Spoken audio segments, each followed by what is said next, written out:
Good evening, everyone. We're allowing people to join, so please be patient. We'll get started momentarily.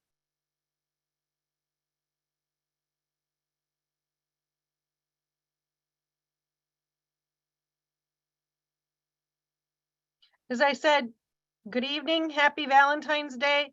Please be patient while we allow people to join. It shouldn't take more than another couple of minutes while we get everybody in, and we'll get started. While you're all joining, I'll take a few minutes to do a very quick commercial. Please consider registering for tomorrow's event. Author Matthew Campbell will be speaking about his new book, Dead in the Water, the story of the hijacking, murder, and global maritime conspiracy that happened in July of 2011. It is a fascinating read, and you can register at the library website. Also, the following evening, we have Adam Brooks. He is speaking about his new book called Fragile Cargo, about the Chinese artifacts and the museums that were seeking to save those artifacts. And finally, on February 20th, Monday, we have an in-person author coming to the Hudson Library. James Rollins will return, and he will be speaking about his book, The Cradle of Ice, and he will be signing in a reception after his talk in the rotunda. So you might want to consider joining any of those. Please consider it and register at the library website, as you're all hopefully familiar with doing. This evening, we are absolutely delighted to have Dr. Richard Haass, President of the Council of Foreign Relations, with us as part of our William Eldridge Endowment Lecture Series. And I have to say, having known Mr. Eldridge, I think he would be absolutely delighted that we're hosting Dr. Haass. Dr. Haass's new book is The Bill of Obligations, The 10 Habits of Good Citizens. And I tried to make a very strong case for the fact that on Valentine's Day, we should all be very good citizens. But the other participants kind of poo-pooed that, I think. In any event, I want to wish you all a happy Valentine's Day. Remind you that Dr. Haass's book is available for purchase at the Learned Owl and through a link on our website. Dr. Matthew Ayers, who some of you are very familiar with, is the Special Assistant to the President and the Associate Director of the Ray C. Bliss Institute of Applied Politics at the University of Akron, will be in conversation with Dr. Haass. And in case you don't know, but I think you all do, Dr. Haass is the president of the Nonpartisan Council of Foreign Relations. He's an experienced diplomat and policymaker. He has served in the Pentagon, the State Department, and the White House under 4 previous presidents. He is the recipient of a Presidential Citizens Medal, the State Department's Distinguished Honor Award, and several other awards. He's written 15 other books. I've read at least 2 of them. I would recommend any of his books to you, even on a Valentine's Day night, but I would hope that maybe you'd find a sweetheart to read it with. Without further ado, I'm going to hand it over to the 2 gentlemen. Matthew, Dr. Haass, welcome and thank you. Reminder, everybody can put their questions in the chat box as well. Right. Thank you. I'm handing it off to you 2. Thanks so much, Gwen. We really appreciate it. As you indicated, this is not the first time that Dr. Haass has been with this group. So, and actually I had the fortune, I believe it was the last time, to also lead the conversation with him.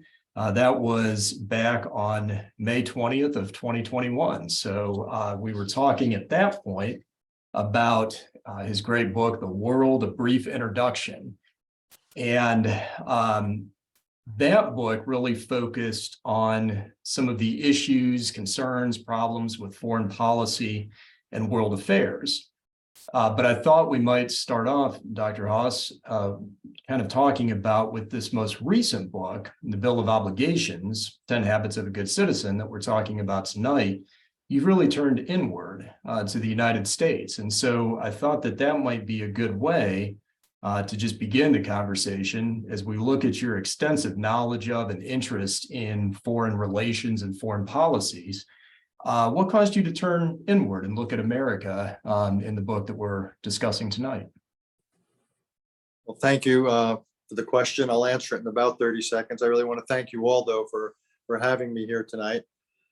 I'm a little bit skeptical of your notion of romance. and good times on this on this Valentine's Day, but I'll leave that to you to make up for afterwards. Well, I'm very happy. If chocolate and flowers no longer do it for you, and you want to give someone my book, I'm more than happy with the with that. Look, as you say, by the way, call me Richard, and if I call you Matthew, we can then save several syllables. I am a foreign policy guy. This was not a book years ago I imagined writing, and it's a book I came to unexpectedly. Almost, I almost say in some ways, I'm sorry I had to write it. And the reason was that, increasingly, it's not that we lack traditional foreign policy problems. Obviously, we don't. The foreign policy inbox is jammed. But unless we sort ourselves out here, we're simply not going to have the resources, the focus, the consistency to deal with the world. And so I actually see this as a prerequisite. I also think that our chances of making a case that democracy is a desirable form of government depend on the example we set. Others around the world ideally will look here and say, hey, that's pretty impressive. That works. That delivers. We'd like to have a little bit of that where we live. But if we fail, needless to say, that won't be their reaction. So there are foreign policy consequences of this, and our divisions make us fairly unreliable for our friends and potentially more vulnerable to our foes. But the real reason I decided to write this was simply that I worry about our future. We're coming up on the 2.5 century mark of what many would describe as the greatest experiment in political organization in history. And the one lesson I take from the last few years is simply because we made it this far, it doesn't mean we should be sanguine that there's a lot of gas left in the tank. I'm not arguing the opposite. I think nothing's inevitable in life. But the reason, again, I wanted to write this is I want to introduce a degree of urgency that there are things that need to be addressed and sorted out if what has been so good about this country will stay with us. Kind of just to expand on that a little bit, I think you used the phrase in part 1 of your book, which kind of sets up your argument, and we'll get to part 2 of the book, which are the actual 10 obligations in a moment. But in part 1, you talk about democratic deterioration. Mm-hmm. And I was wondering, I think you tie that in some sense to events of January 6, 2021. And I was just wondering, if you could expand on a little bit of your concerns on what happened on that day. And then also to talk about, you do talk about January 6th in the book. Do you also see evidences of democratic deterioration on the other side, if you will, on the other political side as well? Let me make clear that January 6th I see as a high watermark, low watermark, however you want to describe it, of democratic deterioration in this country. It's more a reflection of trends. And the academic term of art seems to be democratic backsliding. I think it was in play in this country and other countries long before January 6th. January 6th was just a particularly dark day in both what happened and what nearly happened. But the democratic deterioration has been going on some time. The difficulty of passing legislation, gridlock, has in many cases become the norm. So a lot of challenges have gone unaddressed. A lot of Americans have grown alienated from and skeptical of the system. Too many polls show people no longer feel confident about the future. Too many polls show young people no longer seeing that democracy as a desirable form of government or one that's preferable to others. I think people got alienated with elites over things like the Iraq War and Afghanistan. I think the 2007-8 financial crisis obviously had real consequences. More recent inflation has as well. Stagnation of middle class wages played a part. I think the media landscape has fed into it. We can talk about that. both in the dissemination of misstatements or conspiracies, but also that increasingly people gravitate towards forms of media that confirm their own preferences, that make them feel comfortable, but we're losing a sense of national identity. There's we live in an era of narrowcasting rather than broadcasting. Our failure in our schools in many cases to teach civics, certainly a failure to teach it well. In many colleges and universities, Ohio has any number of world-class colleges and universities. I haven't done a detailed look at the schools in Ohio, but I would be surprised if more than a handful, if any, actually required civics as a condition for graduation. Yes, it's there if a student decides to avail himself or herself of it, but that's something very different. In my experience, only a tiny percentage of students leave campus with some civics under their belt. So I think there's lots of reasons that explain why democracy, particularly in the United States, I'll focus here, is as weak as it is in some ways and as vulnerable as it is. And I think certain political figures, events like January 6th, are in many ways reflections of that. And the real question to me is how we react to those and whether there's pushback against it. I think the recent midterms suggested to some extent. I think there was a slight steadying of the ship of democracy. Several of the most extreme deniers lost, several secretaries of state who stood by the electoral process got re-elected and so forth. So I thought that was a pretty good day. The Electoral Count Act, the most important piece of legislation that governs how we count the electors, the whole electoral college process, has gotten reformed in some healthy ways, bipartisan support to do that in the Senate. So I think there's been some good developments. I just don't think we're out of the woods. And indeed, 2024 has the potential to be a very worrisome moment. So we just have to see how this plays out. My view on all this is simply don't be sanguine. And I could see how things get better, but I could also see how things get worse, both in terms of not being able to get things done politically or in terms of political violence. I can make the case for that. I'm not in the predictions business, but I do have some pretty deep-seated concerns here. Well, I think one of the things that you emphasize in the book is how far apart Americans have grown in recent years, that we've continued, and you made reference to it even in our choice of media, right? We tend to associate with people that are just like us and view others as the enemy.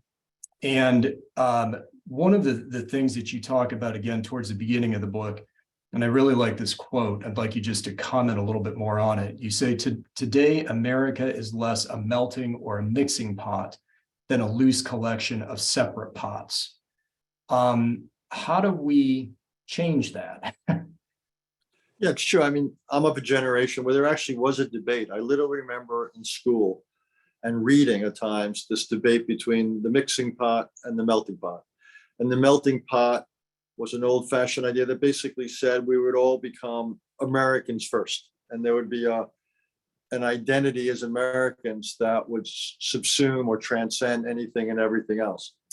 The mixing pot was a pushback against it and said we could be hyphenated Americans. We would still all be Americans, but we had other identities based upon where countries of origin, religion, race, what have you. But what those two different alternatives had in common is their fundamental, that there was still a large horizontal Americanness that was shared. Well, I actually think now there's something else, and yes, it's separate pots, that increasingly Americans have very different experiences by virtue of geography, class, education, race, gender, politics, what media outlets they look up. People have very separate experiences, and there's very few things anymore which automatically bring us together. We got rid of the draft and the aftermath of Vietnam. We now have an all-volunteer force. Most things now, or actually everything in terms of associational thing, to use the de Tocqueville notion, is voluntary.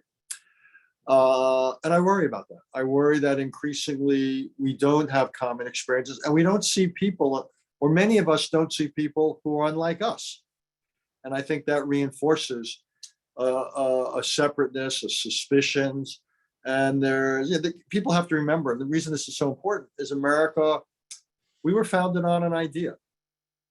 And, we haven't always necessarily lived up to those ideas or ideals in the Declaration of Independence, but there are notions of equality and opportunity that are at the core. This is not a monarchy. This is not an aristocracy. This is, again, the idea was where individuals had opportunities here. And I think over the centuries, we've done a good deal to correct where we failed to live up to those ideals, whether in terms of, in particular, with dealing with race and dealing with gender. What do we need to do now? One of the things I do talk about to get ahead of ourselves is one of the obligations in how to rethink government, to respect government, does call for national service, not mandatory, but I believe we ought to do much more to incentivize various forms of national service, a way of bringing people together who would otherwise not come together. And there could be all sorts of financial incentives, not just what you get paid, loans. I actually thought the president made a mistake in unconditional student loan forgiveness. I would have made it conditional student loan forgiveness.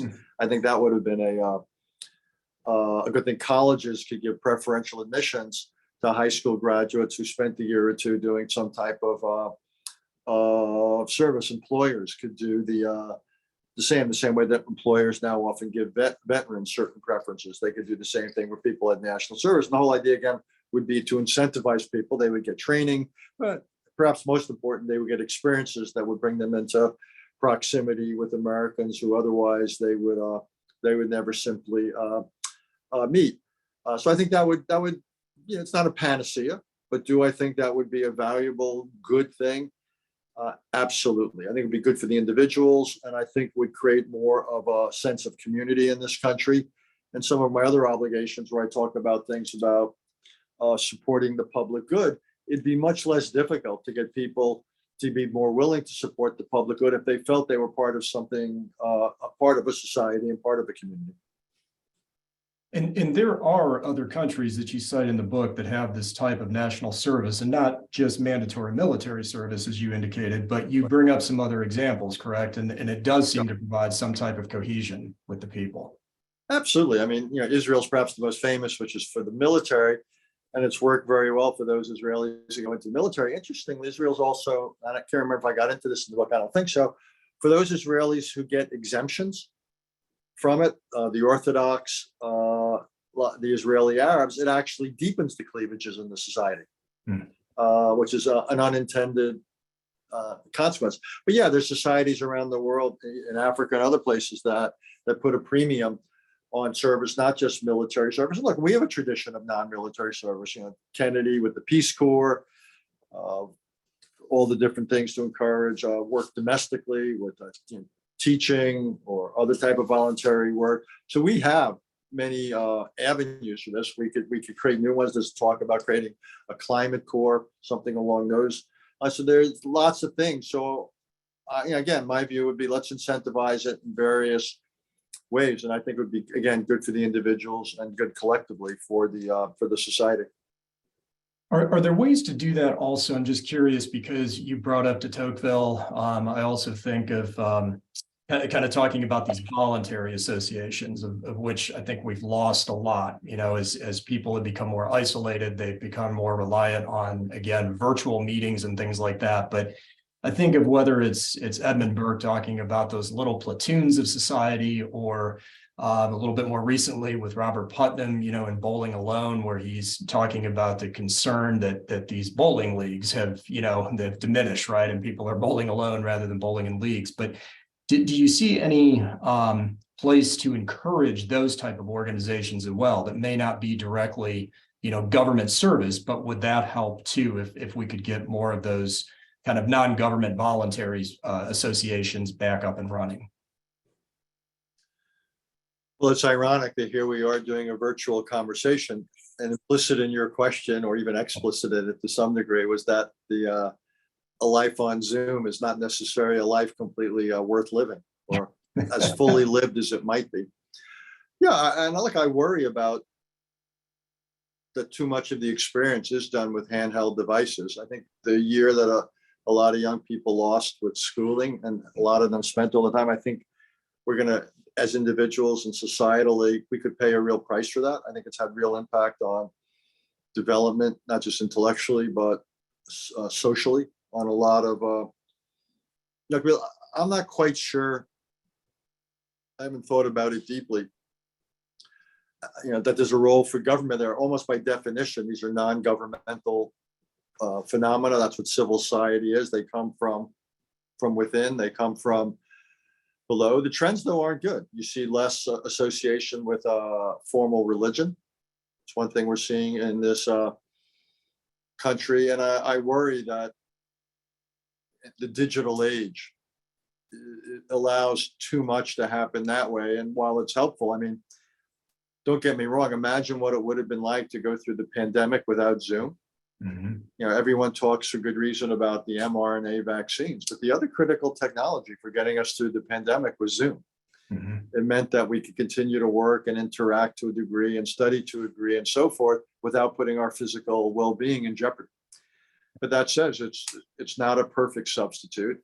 And I don't think we've thought about now as we move towards what's called a hybrid culture, and where this now becomes a real a permanent dimension of our lives. Yes, there's upsides to it, but I think you're onto something. I think there's also a downside, and I worry on the Putnam argument, the idea that there's fewer bowling leagues. I haven't seen the statistics recently, but I think it's healthy for people to get out and have groups. But I think groups like this are great. I mean, just listen to the schedule that was announced. The idea that there's a fairly intense set of regular meetings. I think this is good stuff. So my hat goes off to you all. Well, let me just ask a couple of questions now on the actual obligations, because I think we've had a good setup to what the book is about and the kind of issues that you raised. But I did want to turn to one of them, and we've already talked about this a little bit. But one of the 10 obligations that obviously kind of complement the 10 amendments or go along with the 10 amendments that make up our Bill of Rights, that you believe will strengthen American democracy is the teaching of civics. Sure. And obviously working at a university, and you would be happy to know that we're actually in discussions about creating a civic engagement track in our Race CVS Institute of Applied Politics. So we've had a track for people who are going to do actual politics as a profession, but now we're going to look at that kind of other side, right, for citizens who want to participate. So I think it's a wonderful idea, supporting more the teaching of civics. But we've also talked about, the division, right? And you mentioned in the book, I mean, one of the things you talk about, just for example, is critical race theory, right? That has caused a lot of controversy at school boards and other places. Recently I just saw some arguments again that are all over the place about whether students should say the Pledge of Allegiance or not, right, in school. And so there's another one of those unifying, or historically at least unifying, things that may not be unifying anymore. So how do we go about teaching civics and forming that collective identity when we can't even agree on these kind of basic principles to teach? Yeah, it's one of the big questions, and I'll deal with it head on. Let me just sort of say, just to set the stage for a second, that I put this emphasis on obligations not because I'm not concerned about rights, but my argument is that rights are not enough. Lincoln's argument about our unfinished work remains true. I think we've made great progress with rights in this country, but inevitably rights come into conflict, whether it's a mother's right to choose versus the rights of the unborn, or someone's right to bear arms and someone else's right to safety. We can go down the list, but rights inevitably clash. So what happens then? And how do we, as people see their rights as absolute, well, how do we then coexist? And how do we get things done politically? How do we avoid descending into violence? So my whole view is that, as important as rights are, democracy will not survive if it only rests on a foundation of rights, hence obligations. And I just feel strongly about that the citizenship coin, if you will, has two sides. And we obsess over the rights side, sometimes justifiably, sometimes not. but we tend to ignore what we owe one another and what we owe this country. And too much of the conversation is about what we are owed. So let me sort of put that down as a predicate. Promoting civics teaching and supporting the teaching of civics is one of the 10 obligations. Again, it goes back to what we were discussing a few minutes ago. This is a country founded on ideas, on a narrative. We shouldn't think that people are born somehow knowing. It doesn't work that way. We've got to teach it from generation to generation if it's going to be understood and valued, and if what citizens need to do to make the democracy work, if those obligations are going to be also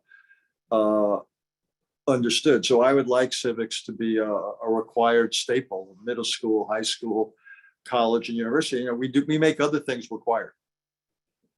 We expect people to reach certain reading levels or math levels or computer fluency or language fluency.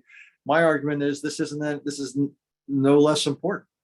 If we care about the future of this country, if we believe that American democracy is value, I don't see why this is any less important than any of those other things. So I would like to see it mandatory. I have my own ideas about what it should include. And I take your question. I take your point.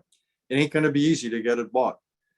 We're living in an age where education is increasingly getting politicized, even weaponized in some cases. I've thought about this a lot. One of my other hats years ago, I was the U.S. envoy to Northern Ireland, but also I spent, after 3 years of doing that, I also spent about 6 months being an international mediator there, brought in by the locals. And what I was trying to do was to get them to deal with their own violent legacy. And one of my ideas, which in the end was not accepted, but I still think was a pretty good idea, was to create a museum of the history of what were called the Troubles, the violent decades, where Catholics and Protestants and others were essentially in the civil war with one another. And several thousand people lost their lives along with British military and police and so forth.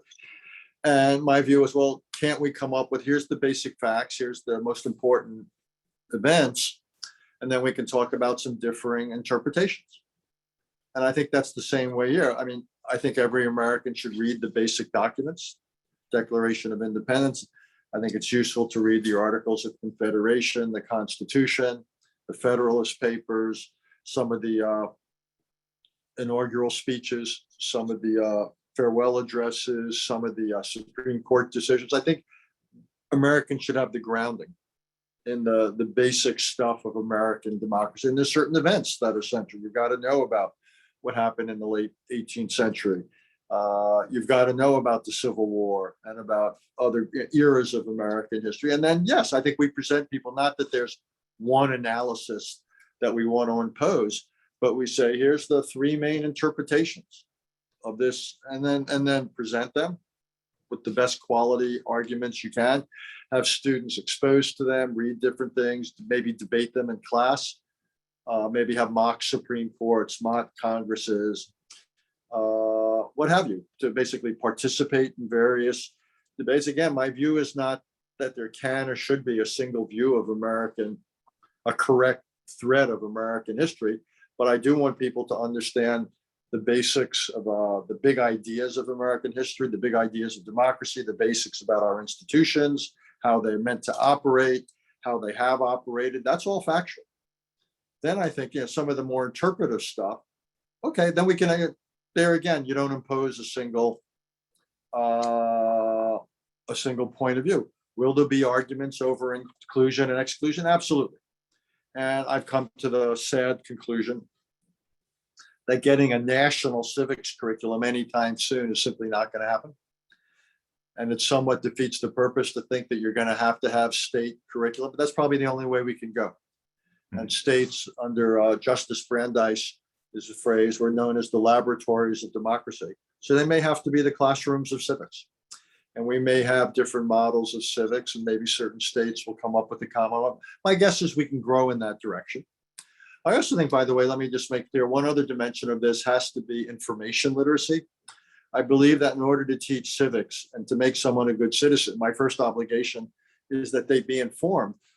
Well, one of the questions is how do you get informed? What does it take to be informed in an age of Google and Facebook and Twitter and the rest? And one of the things we have to teach is for young people, or even not so young people, to become critical consumers of information, how to recognize a fact when you see one, how to recognize something that purports to be a fact but isn't. It's interesting, New Jersey became the first state, I think it was last month, to sign into law a requirement that students in the schools learn information literacy so they can become discerning consumers. It's not teaching them what to think, it's teaching them how to navigate what comes at them. And I think that also should be part of the civics curriculum in this country. Well, and for those who would like some further reading, you have a section at the end of your book called Where to Go for More. And some of those sources you've already cited. I do have to say, just on a personal note, that it's a great collection of suggested readings. But the Yes Minister and Yes Prime Minister British series, I saw that in there, and that brought back many fond memories of watching that. That's a hilarious but very educational British drama. So it is actually fun. No, so I actually had fun putting that together. I did a similar one in my previous book that you mentioned, The World. So I spoke to a lot of people. And I basically I'm lucky. I've got a lot of friends who know more about this than I do. And I talked to a lot of them and I said, what are the books that made the biggest impact on you and so forth? And I saw what people used in their own books, what they quoted and sourced. And I'm not, again, this is what I came up with. I'm sure there's important things I left out and so forth. This is not meant to, indeed, the book as a whole, I'd say, is not meant to be the last word. I'd love it to be the first word. My definition of success here is that we launch something of a national conversation like you and I are having about why is democracy worth having, where is ours kind of slipped off the rails and why, and then what can we do about it? And the reason I focus on obligation, there's not just the rights, can't provide a foundation, but I've read maybe dozens of reports of things that we should do. We should change the way we do this.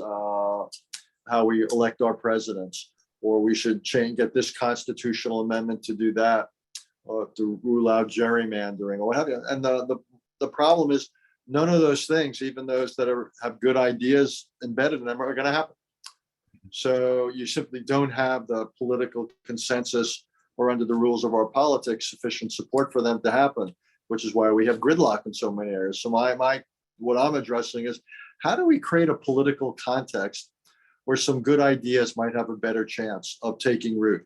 And I think that's for the time being, a useful way of thinking about where we are, whether it's institutionalizing civics or doing a lot of the other things I'd like to say.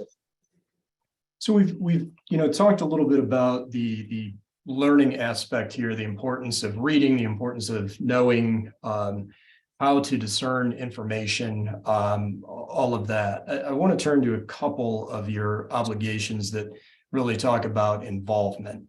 One of the quotes, again, that I found helpful here, you said, democracy cannot be a spectator sport. What are some of the ways that citizens, because again, as we've discussed, just even at the university here, we've had an applied politics program that generally goes for professional people who are going to engage in politics professionally. But what are some of the ways that other people can get involved? I mean, everybody's busy and all of that, but what are some of the ways that you talk about in that chapter that Sure. focuses on engaging in democracy? How can we do that? Well, the most important thing, I think, would be to become an active participant, to become an informed participant. Ronald Reagan, in one of his important speeches, talked not just about patriotism, may have been his farewell address, but the importance of informed patriotism. So one thing everybody can do is get more informed. It's the only way I know to hold people who with power accountable. And so if people are frustrated with government, then I say, well, get informed and figure out why what is going on, who you find accountable, and then we can talk about doing something about it. But it's got to be from a basis of being informed. Second of all, the most basic form of involvement is voting. So here we are. It's early in 2023. We're 3 or 4 months past the most recent midterm elections. Obviously, these were truly consequential midterm elections, both for what happened, but also what could have happened. There were all sorts of possible outcomes, and the difference was extraordinarily close, both in the Senate and the House. Yet, what, 55% or more of Americans who were eligible to vote didn't vote. Why is that? All sorts of good reasons. I understand in some cases people couldn't get childcare, couldn't get off from work. There weren't enough voting options, physical options, given poll hours or locations that were close.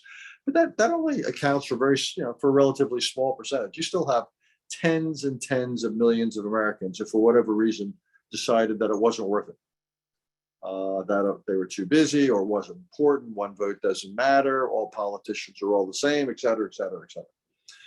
So the most important thing after people get informed is to get them involved, and people have to want to do it. They have to see the reasons for doing so. Because if you don't vote, what you're basically saying is, I'm going to let other people decide for me.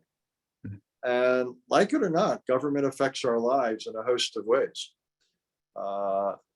So both by what government does and fails to do, it has tremendous consequence on us. And so my view is, I don't know about you, but I like to influence things that have an impact on me. I'd rather not just be a recipient, shall we say, of what others do. So I think that's the most powerful thing. But there's other ways to get involved in the political process, obviously.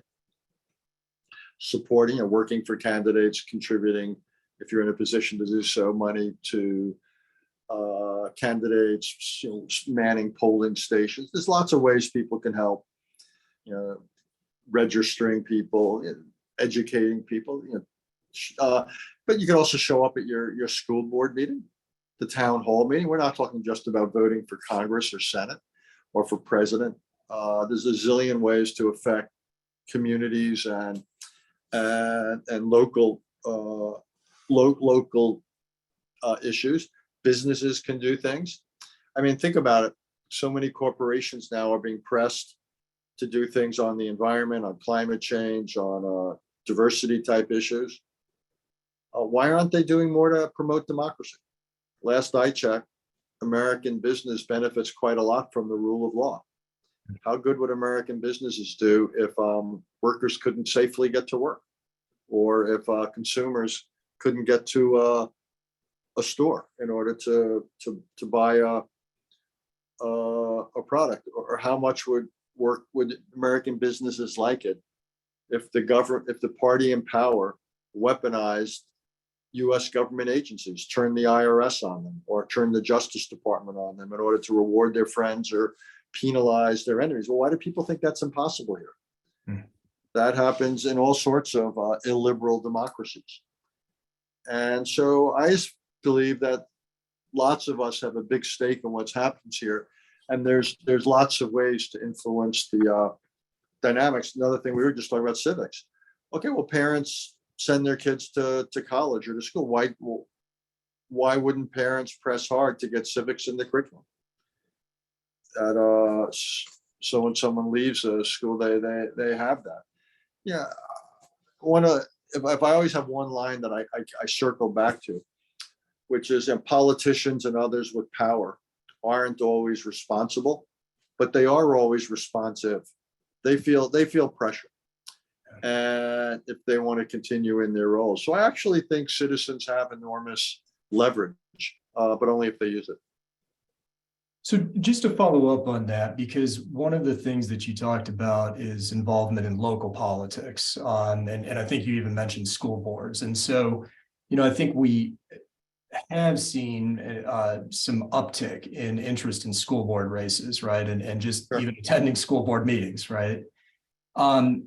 The question is, and it goes back to, again, one of your other obligations here. You talk about remaining civil, right, as one of the chapter titles. And so I'm curious as to how, we're encouraging people to get more involved politically, but we have this very divisive political climate right now. So how do we teach civility? I mean, how do we talk to people about that being so important as we get involved in the political process?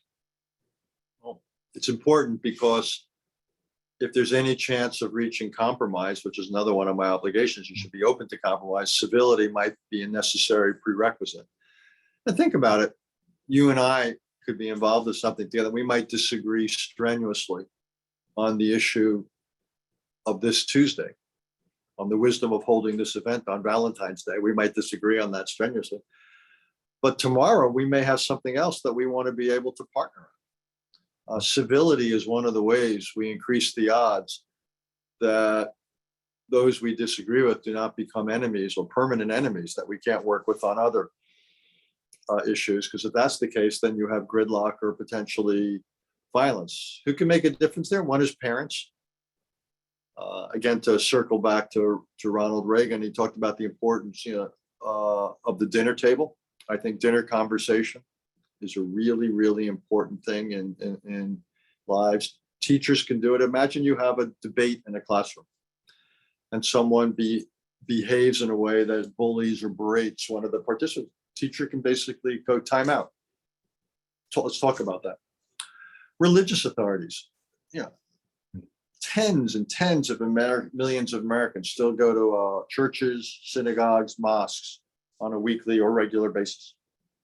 Who better than a religious authority to talk about this? Doesn't mean you don't have strong political opinions, and I have tons of political opinions. I don't express them in this book, but religious authorities should basically say there's no grounds for being abusive of other people. It's inconsistent with how we treat our fellow man or woman. Certainly no grounds for resorting to violence to pursue a political. And so I think people with moral authority should use it. They've got to call people out when they behave badly. I don't think those people in the House of Representatives a week ago at the State of the Union did themselves any favor. It was actually counterproductive. And so I think people ought to call them out when they behave badly. I liked when the president, I began the event with some grace notes towards the Speaker of the House and the leader, the Republican leader in the Senate. There were things I agreed with or disagreed with in what the president said in the speech, but I don't think it ever hurts to be civil. Again, it seems to me increases the odds you can get things done. Doesn't mean you compromise your principles. It does mean you go about pursuing what you think is important in a way that increases the odds you might actually succeed. I think there are people in positions of authority and influence who can promote civility. It won't be 100% successful. I get it. I'm not naive. On many things, I'm not naive, but I think we can do something to improve the tone of American politics. I'm going to jump in here and pose some questions for you. Great. Catherine says she agrees with the need for civic education in the country and national service, but she wants an example of a democratic country that is doing well. She said that India is run by an autocrat. Israel is moving dangerously to the right. Our country has been moving dangerously to the extremes. Can you name a country that's functioning well these days and is a little more stable? First of all, she's right. If you had imagine, let me strain a metaphor, but you had a metaphor of a stock market of democracy. The value of democratic stocks will have suffered something of a correction or worse. And you saw it recently in Brazil, though Brazil at the end of the day held, the independent judiciary held, which was an impressive thing. Many of the countries in Europe are very robust democracies. Some of the countries in Asia are as well, the Japans and some others, so Australia. So I think there are examples around the world, but I do think the structural reasons, because of media, for example, I think it's become tougher for democracies to hold their own in this age. I think we make it particularly hard in America, given the way we fund our politics, which is different than virtually any other country in the world. But this is a tough era for democracy, no bones about it. And again, the mistakes I think that leaders have made, whether foreign policy mistakes or economic policy mistakes, have increased dissatisfaction, which leads to populism. And it's not that the populists have anything better to offer, but there is a kind of throw the bums out sort of mentality that you see. And in many cases, we see it on our border in Mexico, classically illiberal. But a lot of these things also go in cycles, and we hope we get through it. I think Canada is doing pretty well on the democracy thing. I can go around the world in different countries in the Americas and Africa, Asia, whatever, Europe are doing fine. But yeah, a lot of the authoritarian countries have become more authoritarian, Russia, China, and a lot of democracies have become more and more illiberal, including India, which is as the world's largest democracy, is something of a disappointment. Peril says she knows what she knows about civics because she learned it in junior high. She thinks that civics instruction might be considered maybe a junior high or even earlier. What do you have to say about that? Amen. Good idea. I think it's not too soon, say middle school even. Now, you've obviously got to tailor the teaching to reading levels and so forth, but sure, you can introduce it. One of the most impressive civics teaching modes has been something called iCivics, largely online, introduced by former Justice Sandra Day O'Connor. And a lot of that is aimed at very young people. So sure, I think that one just has to tailor it, but I would love it to start early and continue through. I would be a happy man. Kate says that if governors, state reps, senators, and Congress people are making laws to prevent and actually prosecute teachers who try to teach 1 inch out of bounds, how can we teach students to learn to think about direct democracy in the first place? In some contexts, it's going to be tough. Again, I'm not sugarcoating things. And as I said, education now has become a real battlefield, and it could get worse. I think as we get closer to 2024, I bet you will see, hope I'm wrong here, but I fear I might not be, more efforts to politicize education because it gets into hot button cultural issues. And so it's not going to be easy, particularly in certain communities or states. I think the answer is it's going to be difficult. What I'm hoping is in other places it can get done, and that people see that the places where education is good do better than places where it isn't. And sooner or later, you have a kind of competition. But I'm not going to sit here and say it's going to be easy, or in some cases, people might not run into some real penalties for doing what I would think is the right thing. Bill says, how can we help the many millions of our adult citizens in their inability to even understand today these wonderful concepts you propose? Well, again, I mean, I wrote this book in a way that was meant to make it pretty accessible. I mean, it's short. It's the shortest book I've ever written. I didn't assume any deep knowledge or background. I didn't have it. I mean, a lot of this was new to me. I was learning as I was going along. Some of these things I'd never read or I hadn't read since I was in elementary school or high school. Again, I'm mainly focusing on the rest of the world, not so much on yes, I think we need more teaching materials that are kind of at the primer level. I think way too much of what goes on in universities and the rest is scholarship at a fairly elite level or esoteric level, which is necessary, but I would say not sufficient. A lot of the awards, though, in the tenure system and all that are to do just that. I think the media can help a lot here. I think explainers can be really important. We have a website where I work, the Council on Foreign Relations, CFR.org.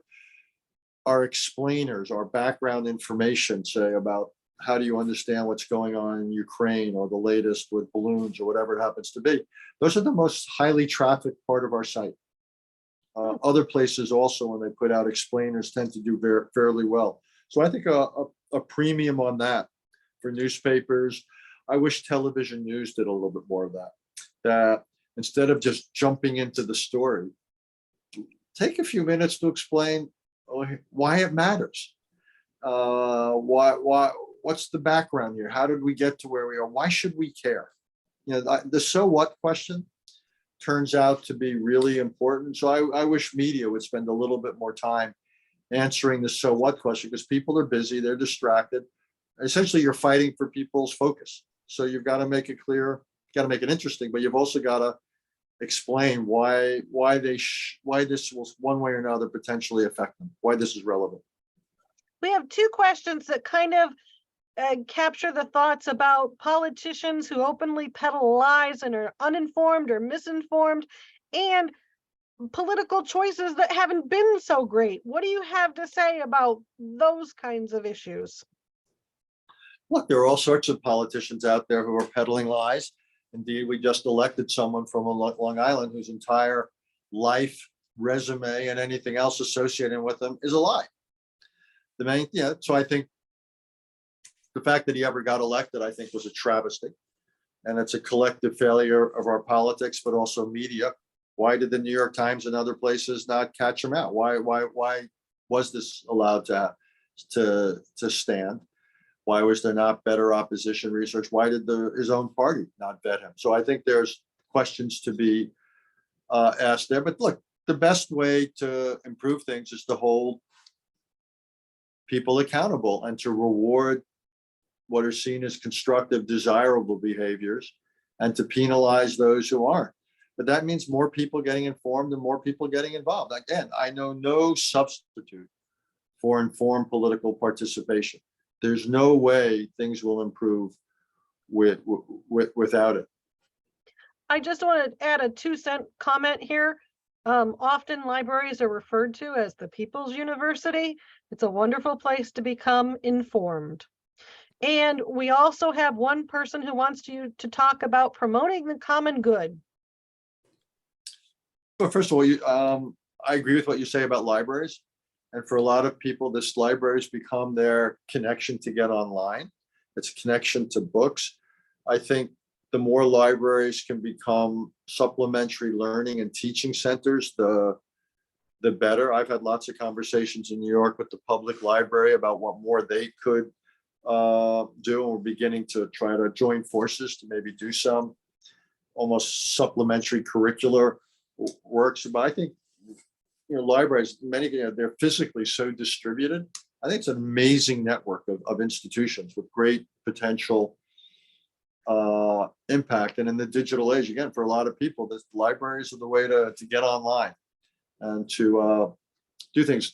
The idea of the common good, the idea that in this society, what happens to our fellow citizens, our neighbors will affect us. So we should care about them, not just in the brother's keeper religious tradition, but also out of self-interest. I think we learned that during, say, the pandemic, that if certain people are ill and carrying infectious disease and it infects us, homelessness and all that, relationship in certain cities with potential violence. If people are disaffected economically or politically, what consequences of that might be. So I think there's a sense that our own futures, our own destinies are to some extent intertwined. And again, I think this is something that religious authorities should come naturally to them, and given scripture, that we have certain obligations to our